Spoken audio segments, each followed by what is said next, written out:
ও না এখনো পর্যন্ত বোধহয় ওকে পুতুল ভাবে, তাই জন্য ও না এরকম করে টিপে, বললাম না প্লিজ একদম না। ঢালিউডের মেগা স্টার বাংলাদেশের কিং খান শাকিব খান এবার আসতে চলেছে এক ভিন্ন রূপে। তার আসন্ন সিনেমা সোলজার নিয়ে ইতিমধ্যে শুরু হয়ে গেছে তুমুল আলোচনা।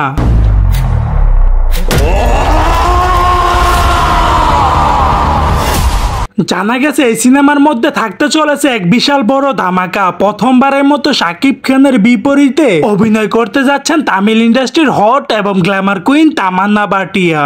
It's a slow therab wala song and it's a fast dancey song. So it's, you normally have, those are two different. সাম্প্রতিক সিনেমাটির একটি আইটেম গানের শুটিং সেট থেকে কিছু ছবি ভাইরাল হয়েছে, আর সেই ছবি নিয়ে মুখ খুলেন ওপার বাংলার জনপ্রিয় অভিনেত্রী কোয়েল মল্লিক। তিনি বললেন, শাকিব খানের চরিত্র এতটা খারাপ সেটা আমি আগে কখনো ভাবিনি। শাকিব খান তার সিনেমার গানের মধ্যে এমন নোংরামি করবে সেটা ভাবতেই পারেনি। দর্শক এখন আপনারাই বলুন, শাকিব খানের সোলজার সিনেমার আইটেম গানের মধ্যে সত্যি যদি তামান্না ভাটিয়া থাকে তাহলে কেমন হবে।